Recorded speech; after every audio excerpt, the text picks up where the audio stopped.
Good morning. We are here at Gamescom 2017 in Cologne. With us is Chris Payne, Managing Director and Programmer of Quantum Soup. Thank you for taking the time to talking to us. You're most welcome. Okay, you have experience in film and game making. Do you think that these two art forms benefit each other, and if yes, in what way? Yeah, they definitely do. I mean, there's a lot of similarities, obviously. Games can do it, everything that film can do, but then a whole load of additional stuff. So there's a lot that games can learn from film and techniques that we can borrow, but there's also a lot of things that have to be done differently in games to accommodate player agency and choices. So I like to use a lot of cinematic techniques because they are well refined in cinema to convey character and emotion and so on, but there's a lot of unexplored territory to do with interactivity and how to convey character through interactive mechanics.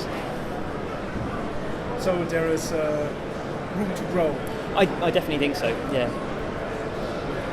And after working together for a long time, you and Ralph Fernehoff, sorry for butchering the name, is it? Fernehoff, okay. Started your own studio, Quantum Soup, in 2016. Have you ever regretted taking this step? No, we don't regret it. It is probably the most stressful thing that I've ever done, but in a good way. It's really exciting because I'm working on something that's much more personal to me. So I'm kind of much more invested in what we're creating, and I want it to be right. So the stakes are a bit higher when you're an indie team. Is there any advice you can give aspiring indie devs who might think about opening their own studio? I think it's definitely worth having a go, especially if you're a graduate and you've got the bit of time and you can your living expenses not too high. That's a good time to have a go at doing something, but do something small. Choose something really, really simple, and then simplify a bit more, and then get that done, and work upwards from there. Because even the simplest game is enormously complicated to make it to get it to release. So don't start out with an MMO RPG as your first project.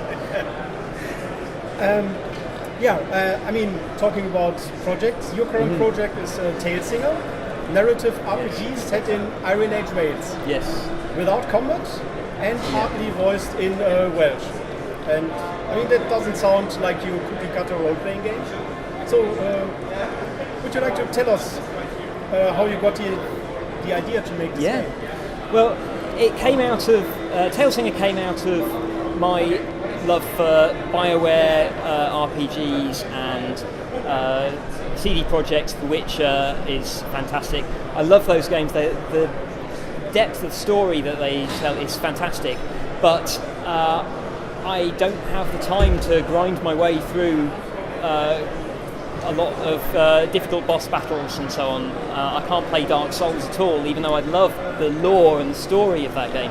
So Talesinger is deliberately designed to be very story focused, so that there's no, like an adventure game, there's no barriers to progressing through the storyline particularly, but it's still more of an RPG in the sense of giving you lots of story choices and the ability to explore and find different ways to accomplish things. Okay, so what can we expect from the game once it's finished, and how do you go about in a world where you don't get your way by cracking skulls? So.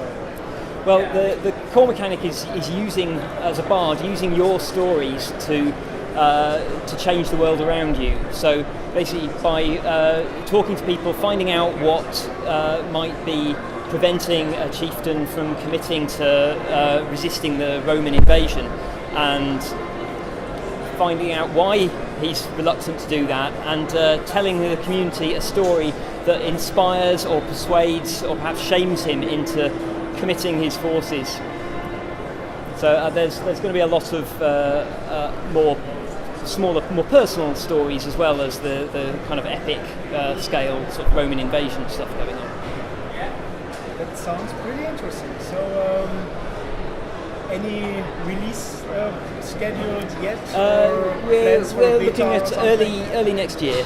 Okay. So, sounds pretty good. Thank you very much for talking to us. Thank you very much, Carsten.